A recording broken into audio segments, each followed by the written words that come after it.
Querido, nós estamos estudando João 3, de 1 a 10, o novo nascimento.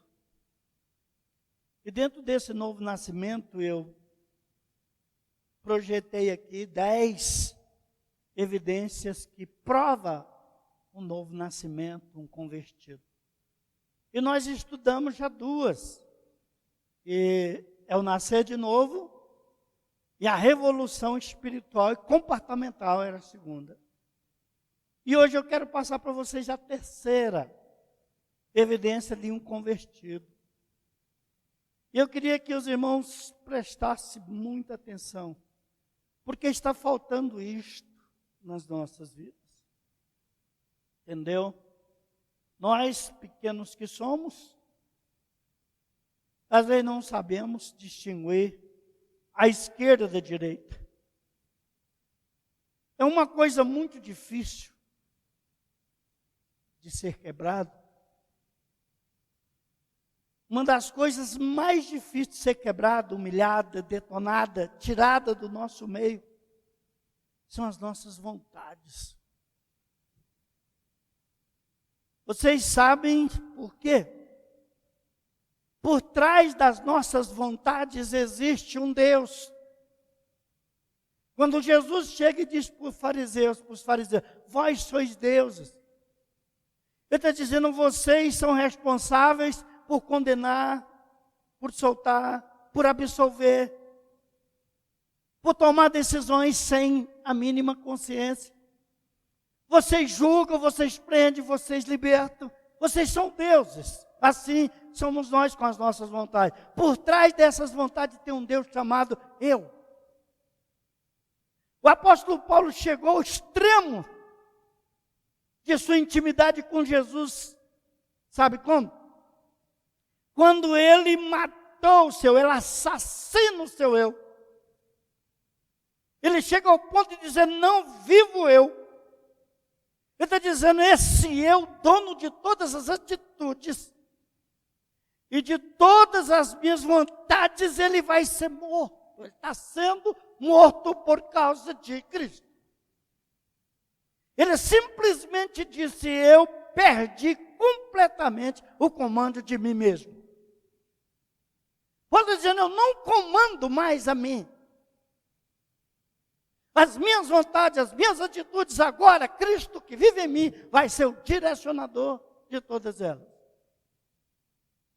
Gálatas, ele simplesmente disse, eu perdi completamente o controle de mim, Eu não tenho mais vontade própria, eu estou sobre a tutela do comando de Jesus Cristo. Você pode dizer isso? Ele diz em Gálatas capítulo 2, versículo 20.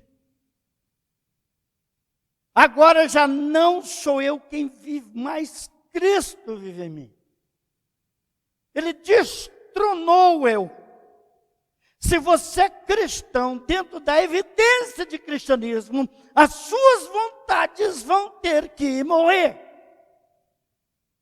O seu eu vai ter que ser destruído. Foi feita uma pesquisa nos Estados Unidos nos anos 80. A palavra mais dita nos telefones era eu. Sublimidade, soberania, império, comando, direção, frustração. Tudo é eu. Miséria, comiseração, fazer de vítima. Tudo é eu. O eu comanda. E Paulo agora vem e diz, eu não vivo mais. Meus queridos, simplesmente costumamos com as rédeas das nossas vidas. Agora veja o quanta desgraça estamos colhendo porque eu obedecia o meu eu. Porque pensávamos que sabíamos demais. E achávamos que nós sabíamos o que estávamos fazendo. Primeiro, as minhas vontades são transformadas pelo Espírito Santo. Não tínhamos o hábito, quando nós estávamos lá no mundo, de pedir opinião para o seu ninguém. Nós tínhamos a rédea e o controle da situação. Mais tarde colhemos vergonha e frustração. Eis uma das dificuldades dos indivíduos hoje em ser pastoreados. Eu vou dizer para vocês francamente, 80% a 85% dos membros de igreja não são pastorados. Eles não têm pastor. Eles fazem o que querem. Eles não pedem um conselho, uma opinião, seu pastor. Eles fazem tudo, Deus dará. Nem a Deus em oração. Continua esse infeliz do eu, comandando as vidas. Você vai falar com o irmão, já tem 3 respostas para ir contra a sua, antes de eu te ouvir. Porque eu sou um Deus, eu sei o que eu estou fazendo. Eu sempre mandei no meu nariz, isso que a gente ouve. Agora, pastor vai mandar em mim? Nunca! Quem é você? Ah, meus irmãos, se vocês souberam, você que está me ouvindo nesse Brasil, o quanto você pede de não ouvir um pastor, então de contradizer. Você não gosta de seu pastor, não gosta, sai daí, vai para outro lugar, deixa ele quietinho aí. Mas não entra em conflito com esse camarada, não. Pastor, eu não estou dando certo, eu vou para outra igreja. Vai!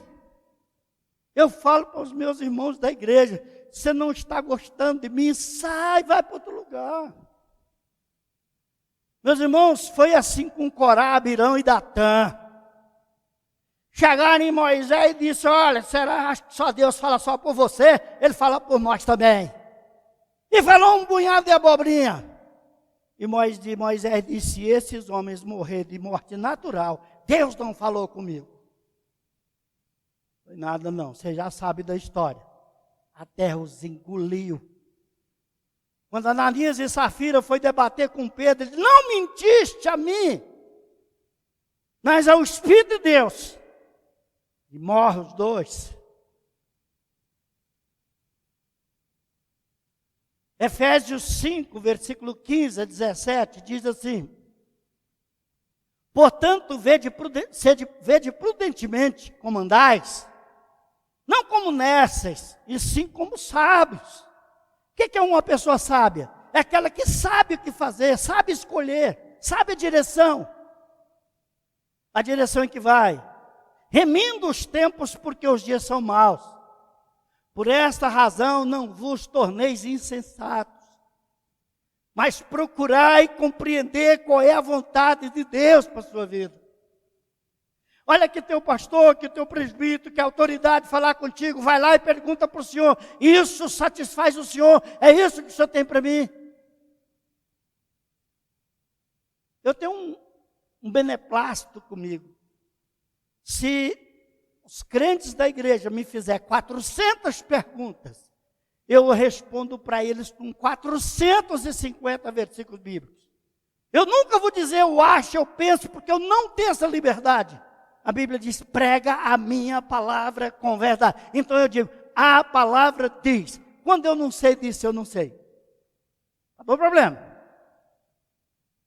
Então ele diz, por esta razão não vos torneis insensatos. Pessoa difícil de lidar. Compreenda seu limite. As suas atitudes, as suas vontades são freadas pelo Espírito que recebeste.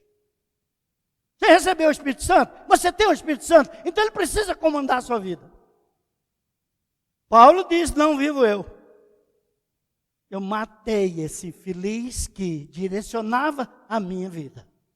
Agora eu vivo para Cristo. Ele diz, não vivo eu, mas Cristo. Como pessoas falando isso com hipocrisia. Cristo vive em mim. É mais os que estão conosco, que estão com você. Porque não sabe os que estão contigo de verdade. Não, você não falaria isso. Meus queridos, o próprio Jesus não fazia a sua própria vontade. Ele disse, eu vim fazer a vontade do meu Pai. Ah, meus irmãos, ele se submetia ao Pai. Por que que nós somos tão durões de não entender que o próprio Jesus submetia a Deus e eu não me submeto? As minhas vontades, elas ainda são superadas por aquelas que Deus tem trazido, mesmo dizendo convertidos.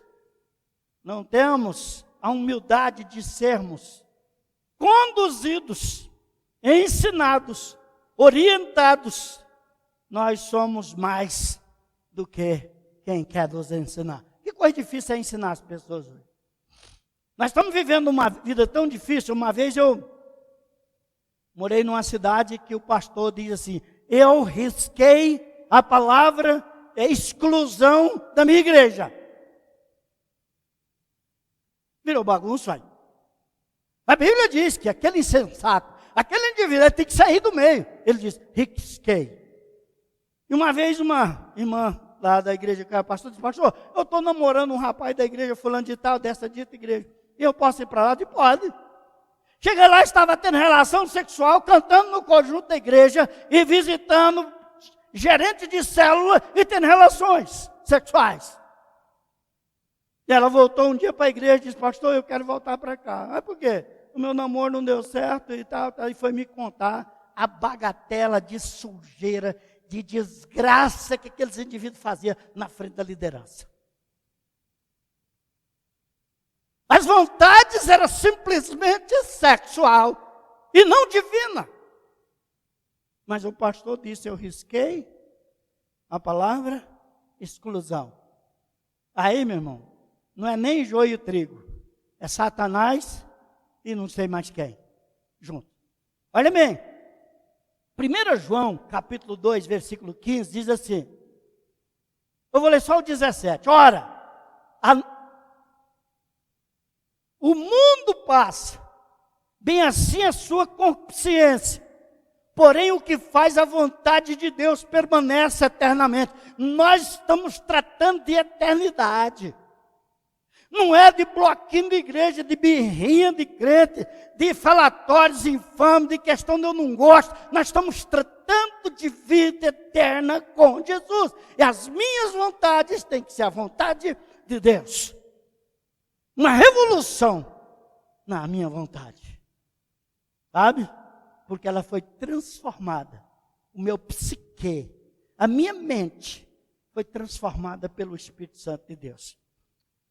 Tiago, capítulo 4, versículo 13, diz assim, 15, o versículo 15.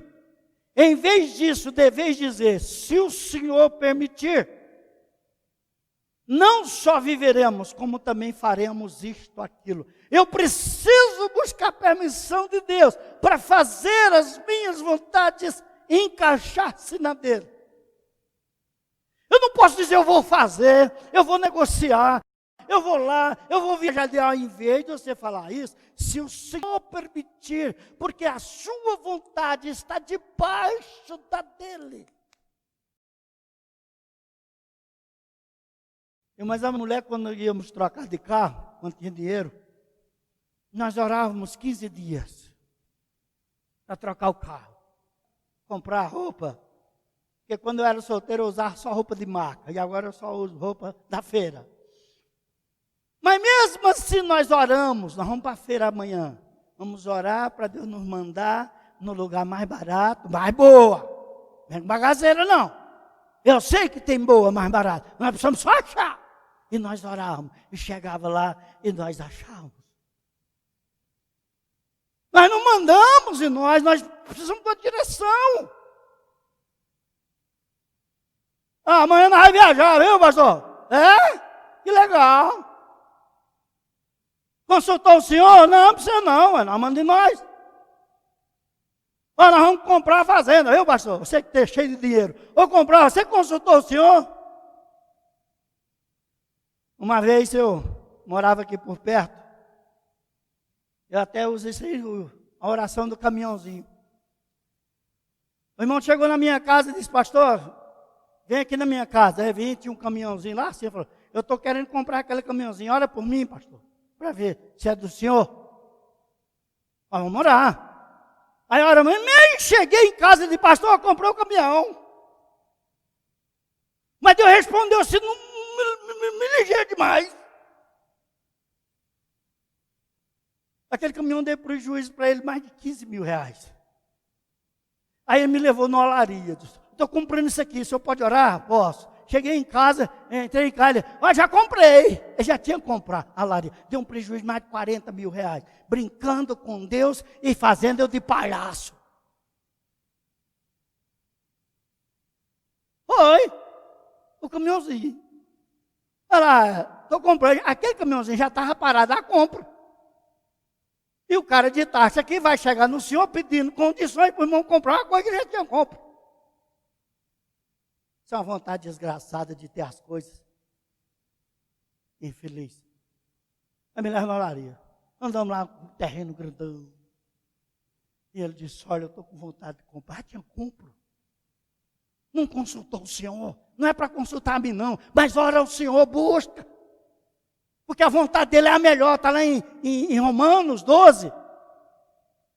Rogo-vos, pois, irmãos, pela misericórdia de Deus, vos apresentei vossos corpos, sacrifício vivo e agradável, santo a Deus, é o culto racional, para que vos experimenteis qual seja a boa, perfeita e agradável vontade de Deus. Ela é tudo. Não tem um prejuízo de mais de 40 mil, isso já 20 anos atrás. O quanto de gente tem feito pastor de besta, rapaz. Vamos morar lá em casa, o difícil já resolveu, tem muito tempo.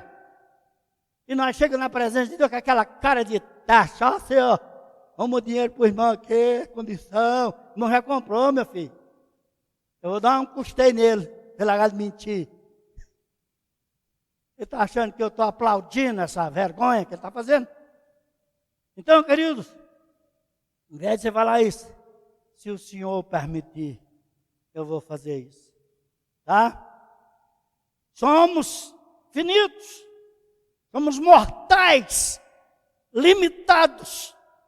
Será que é difícil entender isto, que você é limitado? Você tem data de validade, meu irmão. Você tem data de validade no Salmo 39, versículo 16, diz assim: eu nem era nascido e tu já me conhecia. Tu me teceu no seio da minha mãe. E lá tu escreveu todos os meus dias, um por um. E determinou todos eles. Então você tem uma senha na mão de Deus para lhe chamar. Aqui a horinha torriba. Amanhã nós vamos chamar a Jura. Ou a senha. Não vai adiantar eu falar para o senhor. Mas é muito bonito para nós, porque nós não entendemos, nós queremos que as coisas sejam resolvidas, e nós não queremos orientação. O pastor hoje deixou de orientar as igrejas. Já disse isso aqui, vou dizer de novo. Quem está orientando a igreja é grupo de louvor, que não tem nada para dar. Essas músicas gospel, uma lambança, uma meleca. Dá até nojo. Uma vez eu tive com uma cantora famosa no Brasil, foi cantar na cidade onde eu morava, e eu fui lá no camarim dela e perguntei para ela: minha irmã, que prazer lhe conhecer. Eu saí de lá para vir lhe fazer uma pergunta, irmã. A que tipo de público você faz a sua música? Ah, meu pastor, eu faço assim mais para do jovem para os adultos até 30 anos. Por quê? Eu disse, porque essa música que você faz para esse tipo de gente não vai chegar no céu. Mas por quê? Porque você tem que dirigir a música ao Senhor do Senhor. E lá Ele manda para quem Ele quiser. Não, nós escolhemos quem vai comprar a música. Essa famosona que canta por aí. Não vou dizer o nome, não. Para não esculhambar com a bichinha. Ela faz música por adolescente, por jovem, até 30 anos. Não é para o senhor, não. Essa é a minha vontade, é ganhar dinheiro nesse nível de pessoa. Eu disse, olha, essa música sua não vai ser ouvida no céu. Mas por quê? Porque você dirigiu ela para ser humano. Você tem, é igual fazer sermão. Eu faço sermão aqui, meu irmão. Pode ter 1.000, 2.000, 3, 4 pessoas, eu jogo ele para cima, e o Espírito de Deus é que eu não faço carapuça para ninguém, senão estou fugindo da vontade de Deus. Tem uns que chegam perto e quase enforca, mas eles não mudam também. A irmã fazia música para jovem, não é para o senhor não. Isso é uma falta de entendimento, de discernimento, uma falta sabe de quem é que vai recepcionar esse Deus poderoso, nosso Deus. Quando as nossas vontades são transformadas pelo Espírito de Deus, eu não tomo uma atitude sem primeiro consultá-lo, o meu Deus. Eu quero saber qual é a vontade do Senhor, eu preciso ouvi-lo. Você via quando Moisés fazia as coisas quando ele não ouvia Deus? Menino do céu. Ah, rapaz. O que tem de crentes na igreja dizendo Deus mandou, Deus mandou. Eu vou dizer um negócio para você, irmão. Nós temos muitas pessoas nas igrejas ricas, é o diabo que está enriquecendo elas. Mas são muitas. Tem muita gente dizendo aí, Deus me abençoou, Deus me ouviu. E é o Satanás, é o diabo, verdadeiramente. Por quê? João 9,31 diz assim, porque sabemos que Deus não atende a pecador, mas aquele que ouve e obedece a tua palavra, esse ele atende. Você não faz nada disso. Ele não atende as pessoas em pecado, mas em santidade. Porque sabemos que Deus não atende a pecadores. Mas pelo contrário, se alguém o ouve, atende, obedece, esse ele atende. Então você está ficando rico, não faz nada. Nada. Quem está lhe dando? Satanás mesmo, para você nunca descobrir que você precisa de mudar.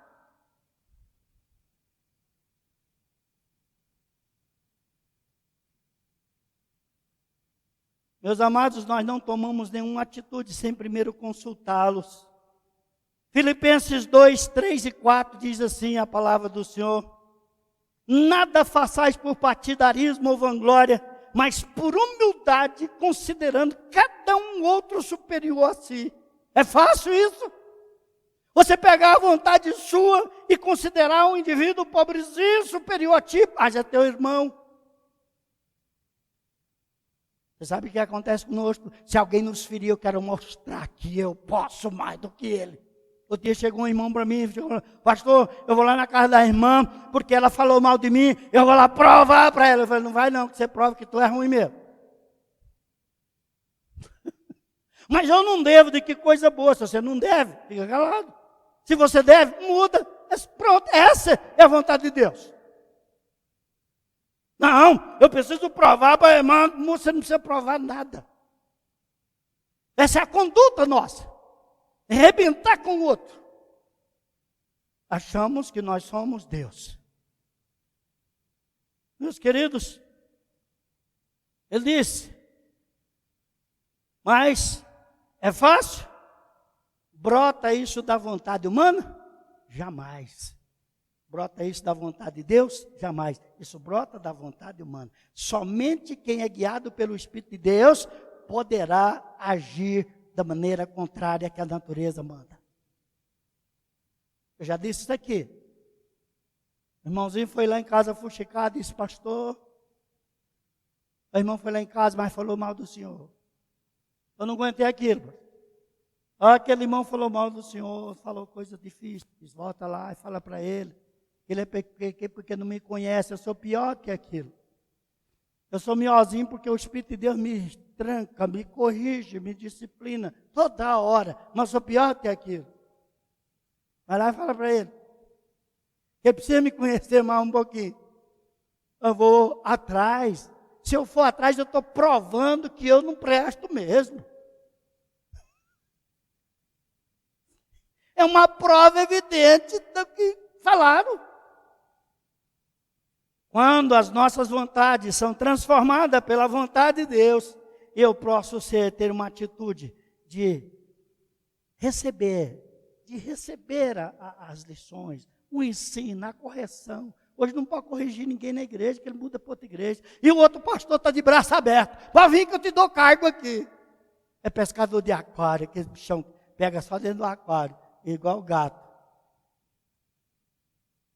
Meus queridos, Romanos capítulo 8, versículo 14, ele diz assim, Romanos 8, 16, porque o próprio Espírito de Deus testifica com o nosso Espírito que somos filhos de Deus. Lembre-se sempre disso. O Espírito de Deus está aqui. Ele vai frear as minhas vontades, os meus desejos. Você é filho de Deus. Se eu sou, eu vou ouvi-lo e vou corrigir.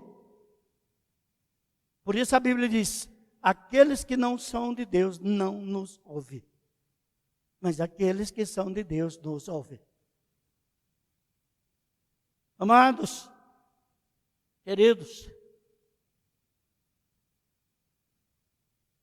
nós somos difíceis.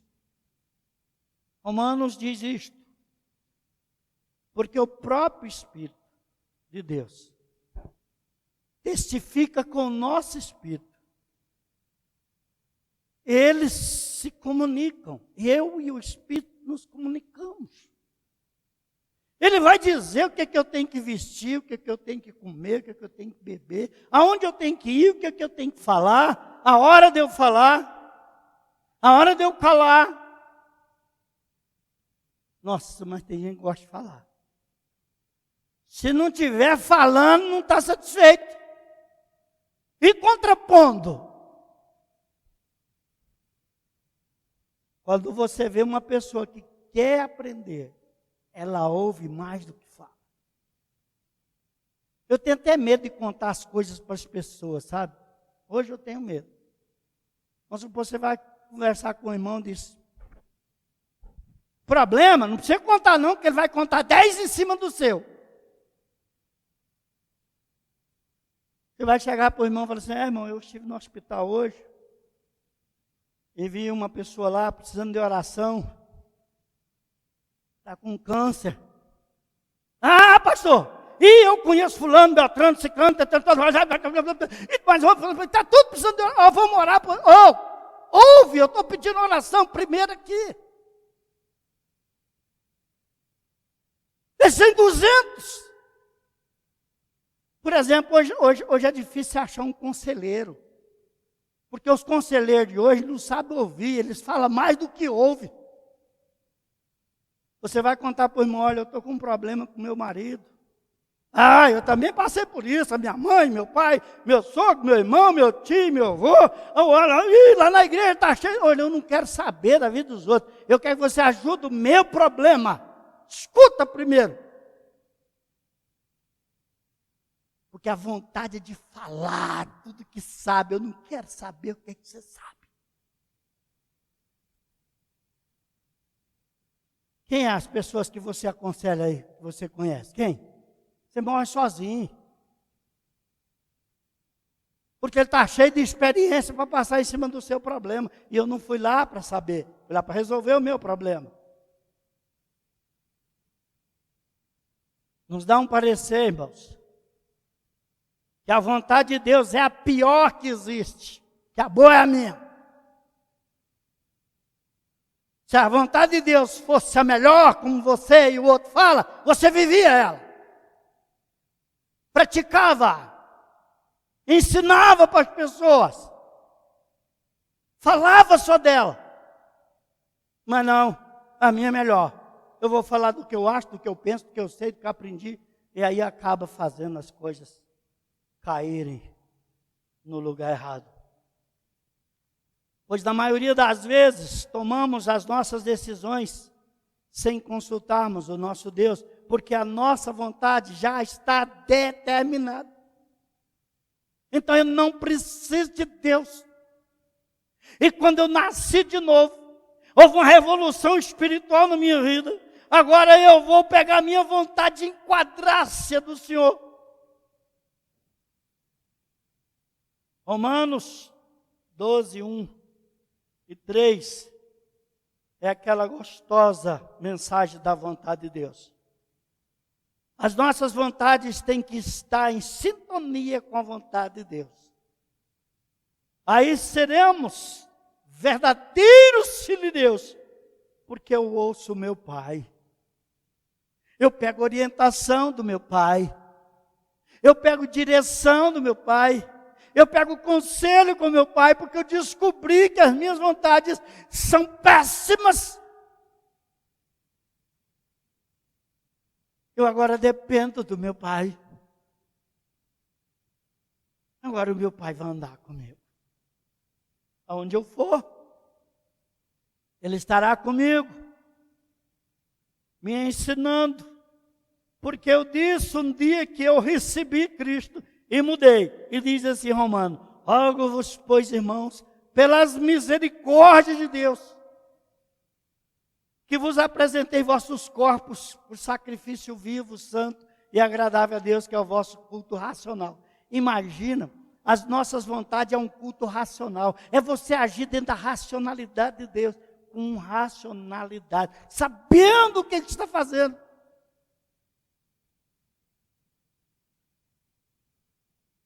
Eu fiz um negócio que eu não devia ter feito. Problema passado. Eu falei uma coisa que eu não devia ter falado. Passou. Eu perdi uma grande oportunidade. Passou. Você não pediu orientação. Aí disse mais, Romanos: e não vos conformeis com este século, mas transformais pela renovação da vossa mente, para que experimenteis qual seja a boa, perfeita e agradável vontade de Deus. Desde 1958 para cá, as nossas mentes foram tomadas por doutrinamentos comunistas. Paulo já naquela época disse: você tem que fazer uma reforma nisso aí. As nossas escolas poderiam ser todas, universidade nem se fala, seminários, institutos bíblicos, doutrinamento comunista, onde as pessoas só pensam em si, em levar vantagem sobre os outros, em repreender o outro, mas não ser repreendido, não aceitar o contraditório de maneira alguma. Eu trabalhei com pastores que, quando falasse um contraditório com eles, eles te gelavam num canto, porque tem que ser daquele, isso é doutrinamento cristão. Tinha que fazer a vontade deles. Se eles contassem uma piada, tinha que rir. Porque senão você estava fuzilado. Nós temos que buscar a vontade de Deus. Por isso nós vamos sofrer. Nós vamos sofrer. Mas a hora que morrermos, o Senhor vai dizer: vinde, bendito do meu Pai. Vem, bendito, porque morreste por mim e comigo. Que Deus nos abençoe, irmão. Que você possa, hoje, matar o seu eu e colocar a sua vontade dentro da vontade de Deus, para a honra e glória dele e a sua alegria. Em nome de Jesus. Amém. Aleluia. Mas nunca é tarde, não. Sai da escuridão. Há novo dia, nova manhã. A mesma casa tem portas abertas.